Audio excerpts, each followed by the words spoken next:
أعوذ بالله من الشيطان الرجيم پناہ مانگتا ہوں میں اللہ کی شیطان مردود سے۔ بسم الله الرحمن الرحيم شروع اللہ کا نام لے کر جو بڑا مہربان نہایت رحم والا ہے۔ أعوذ بالله من الشيطان الرجيم بسم الله الرحمن الرحيم ولو أن لكل نفس ظلمت ما في الأرض لافتدت به وأسروا الندامة لما رأوا العذاب وقضي بينهم بالقسط وهم لا يظلمون ألا إن لله ما في السماوات والأرض ألا إن وعد الله حق ولكن أكثرهم لا يعلمون هو يحيي ويميت وإليه ترجعون ولو ان اور اگر بے شک لکل نفس ہو جائے ہر آدمی کے لیے ظلمت جس نے ظلم کیا ما فی الارض وہ کچھ جو زمین میں ہے لفتدت بھی البتہ وہ بدلے میں دے دے اس کو واسر الندامت اور وہ چھپا رہے ہوں گے ندامت شرمندگی لما راو العذاب جب وہ دیکھ لیں گے عذاب وقضی بینہم بالقسط اور فیصلہ کر دیا جائے گا ان کے بیچ انصاف کے ساتھ وہم لا یظلمون اور وہ ظلم اور زیادتی نہیں کیے جائیں گے الا ان للہ خبردار بے شک اللہ کے لیے ہے ما فی الارض ما فی السماوات والارض جو کچھ آسمانوں اور زمینوں میں ہے الا ان وعد اللہ خبردار بے شک وعدہ اللہ کا حق سچ ہے ولکن اکثرهم لا يعلمون اور لیکن اکثر لوگ وہ جانتے نہیں وہ یحیی و یمیت وہی اللہ زندگیاں دیتا ہے اور وہی موت دیتا ہے وَإِلَيْهِ تُرْجَعُونَ اور اسی کی طرف تم سب کو لوٹ جانا ہے۔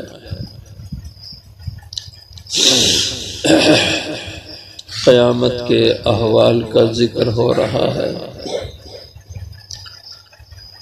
تو فرمایا کہ جب لوگ قیامت کے دن اللہ کے حضور پہنچیں گے سب کے اعمال کا حساب ہوگا اچھے برے سب کچھ انسان کے سامنے آ جائیں گے اگر اعمال نیک زیادہ نکل گئے گناہ کم نکلے تو یہ کامیاب ہو جائے گا اور فقد فاز بڑی کامیابی اس کو ملے گی اور جس کے نیک عمل کم ہو گئے گناہ زیادہ ہو گئے یہ شخص ناکام نامراد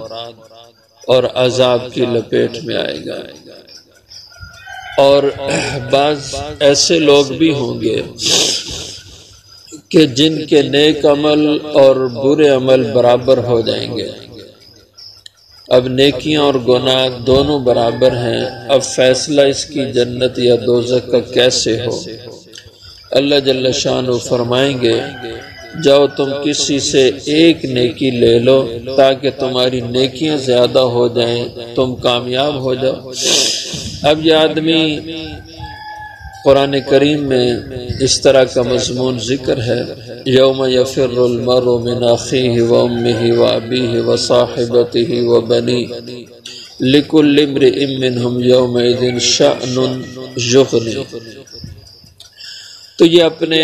بہنوں بھائیوں کے پاس والد کے پاس عزیزوں رشتہ داروں کے پاس اپنی بیوی کے پاس جائے گا کہ میری ایک نیکی کا سوال ہے اس سے میری جنت بن سکتی ہے ایک نیکی کوئی مجھے دے دے سگا باپ ہے بھائی ہے بہن ہے ماں ہے سارے قریب ترین رشتے ہیں لیکن کوئی اس کو ایک نیکی دینے کو بھی تیار نہیں ہوگا ایک نیکی کیا دے قرآن پاک میں اللہ فرماتے ہیں یفر المرء من اخیہ بھائی بھائی سے چھپے گا، اس سے دور بھاگے گا کہ کہیں یہ مجھ سے نیکی کا مطالبہ نہ کر لے، اور اسی طرح بیوی اپنے خامد سے بھاگے گی، خامد اپنی بیوی سے چھپتا پھرے گا کہ کوئی اس سے کوئی مطالبہ نہ کر لے۔ تو یہ شخص آج دنیا کے کتنے قریب ترین رشتے ہیں جن کے بغیر انسان کہتا ہے کہ میں زندہ ہی نہیں رہ سکتا، لیکن ایک نیکی بھی کوئی اس کو نہیں دے گا۔ تو اللہ تعالیٰ فرماتے ہیں کہ اس وقت انسان یہ چاہے گا کہ کاش کہ اس کے پاس یہ دنیا کی دولت ساری اکٹھی ہو جائے، اور جتنا یہ زمین و آسمان کے بیچ خلا ہے یہ سونے سے بھر جائے، یہ ساری زمین سونے کی ہو جائے، اور یہ آدمی یہ سارے کا سارا سونا دے کر کے اپنی جان چھڑا لے، اپنی بخشش کروا لے، تو پھر بھی اس سے یہ معاوضہ لے کر پہلی بات کو اللہ فرماتے ہیں اس کے پاس ہوگا ہی نہیں، آخرت میں کوئی مال دولت نہیں ہوگی، خالی ہاتھ دنیا سے جائے گا۔ لیکن اگر اللہ اس کو یہ سب کچھ دے بھی دیں اور یہ سارا کچھ اپنے عذاب کے بدلے، اپنی پکڑ کے بدلے دے کے جان چھڑا لے، جیسے دنیا میں مجرم لوگ پیسہ دے کے جان چھڑا لیتے ہیں، رشوت دے کے اپنی جان بخشی کروا لیتے ہیں، ہمارے ہاں چلتا ہے ایسا، لیکن قیامت کے دن یہ نہیں چل سکے گا۔ اگر کسی کو اتنی دولت مل بھی جائے تو وہ دے کر جان چھڑا لے تو ایسا نہیں ہوگا۔ وَلَوْ أَنَّ لِكُلِّ نَفْسٍ، اور اگر بے شک انسان کے لیے ہو جائے، ظلم جس نے اپنی جان پر ظلم کیا، گناہ کر کے، کفر و شرک کر کے، اللہ کی نافرمانیاں کر کے ظلم کیا، ما فی الارض، اس کی ملکیت میں آ جائے وہ سب کچھ خزانے جو زمین میں ہیں، لفتدت بھی،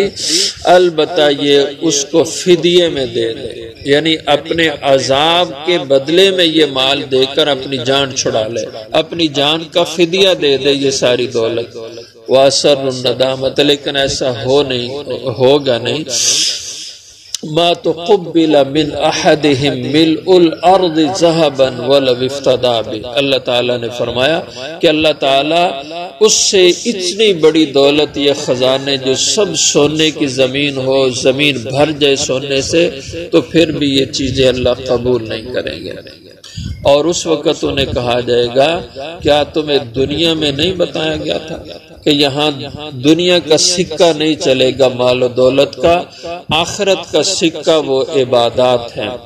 آخرت کا سکہ، آخرت کی کرنسی وہ نیک اعمال ہیں، یہ پیسہ، یہ سونا چاندی، یہ دولت، یہ آخرت کی کرنسی نہیں ہے، یہ دنیا کی ہے۔ آخرت میں اگر چلے گا تو نیک عمل چلے گا، اس کی عبادات، اس کے اخلاقیات یہ چلیں گے۔ اور جب کچھ نہیں ہوگا اپنے پاس اپنی بخشش کے لیے، تو اس وقت اثر الندامہ، اپنی ذلت اور ندامت اور شرمندگی کو چھپاتے پھر رہے ہوں گے، لما رأوا العذاب، جب عذاب کو دیکھ لیں گے۔ اللہ تعالیٰ دوسرے مقام پہ فرماتے ہیں ازلفت الجنت للمتقین وبرزت الجحیم للغابین، جنت بھی سامنے کر دی جائے گی، دوزخ بھی سامنے کر دی جائے گی، اور جنت کے بارے میں بتایا جائے گا، یہ نیک لوگوں کو کہا جائے گا یہ ہے تمہارا ٹھکانہ جنت، جو تم دنیا میں نیک عملوں کی محنت کر کے، اور برے عمل والوں کو کہا جائے گا یہ تمہارا ٹھکانہ دوزخ ہے کہ جو تم دنیا میں گناہ اکٹھے کر کے لائے ہو۔ اس وقت شرمندہ ہوں گے جب عذاب کو دیکھ لیں گے۔ وَقُضِيَ بَيْنَهُمْ بِالْقِسْطِ، اور فیصلہ کر دیا جائے گا ان کے بیچ انصاف کے ساتھ، وَهُمْ لَا يُظْلَمُونَ، جو دوزخ میں بھیجے جائیں گے ان پہ کوئی ظلم و زیادتی نہیں ہوگی، یہ عین انصاف کا فیصلہ ہوگا۔ الا ان للہ ما فی السماوات والارض، خبردار بے شک سن، بے شک اللہ کے ملک میں ہے، اللہ کے اختیار میں ہے جو کچھ آسمان و زمین کے اندر ہے، یعنی یہ ساری کائنات اللہ کی ہے اور اللہ ہی اس کا بادشاہ ہے اور سب اس کے محتاج ہیں، اس لیے اس رب کو راضی کرنے کی کوشش کرو۔ اور قیامت کے دن اللہ فرمائیں گے لمن الملک اليوم، آج تم بتلاؤ، دنیا میں تم بڑے بڑے بنتے تھے اور اپنے آپ کو دنیا کے خدا بنائے بیٹھے تھے، آج بتاؤ لمن الملک اليوم، آج بادشاہی کس کی ہے؟ للہ الواحد القہار۔ تو اس وقت سب کی زبان پہ آ جائے گا کہ آج تو بادشاہی صرف اللہ کی ہے، جو اکیلا ہے، قہار، جو سب پہ غالب ہے، بادشاہی تو اسی کی ہے۔ ہم غلط تھے جو دنیا میں اپنی بادشاہیاں بنا کے بیٹھے تھے۔ الا ان وعد اللہ حق، سنو بے شک اللہ کا وعدہ سچ ہے۔ جو آج تمہیں وعدہ دیا جا رہا ہے کہ نیک عمل کر کے جاؤ گے تو کامیاب جنت کی شکل میں تمہارا ٹھکانہ بنے گا، گناہ کر کے جاؤ گے تو ناکام ہو گیا، عذاب ٹھکانہ بنے گا۔ یہ اللہ کے سچے وعدے ہیں۔ ولیکن اکثرهم لا یعلمون، لیکن اکثر لوگ ان باتوں کو سمجھتے نہیں، جانتے نہیں۔ وہ یحیی و یمیت، وہی اللہ سب کو زندگیاں دیتا ہے، وہ یمیت، اور موت بھی وہی دیتا ہے۔ زندگی موت سب اس کے ہاتھ میں ہے۔ بیدہ ملک، ساری بادشاہی، سب کچھ اللہ کے ہاتھ میں ہے۔ خلق الموت والحیات، موت و زندگی سب اسی نے پیدا کی، سب کا وہی مالک ہے۔ وَإِلَيْهِ تُرْجَعُونَ، اور اللہ کی طرف تم سب کو لوٹ جانا ہے، اور اس زندگی کا سارا حساب تمہیں جا کے اللہ کے حضور دینا ہے۔ اس لیے سمجھداری یہ ہے کہ انسان دنیا میں 4 دن اپنے کو مشکل میں ڈال لے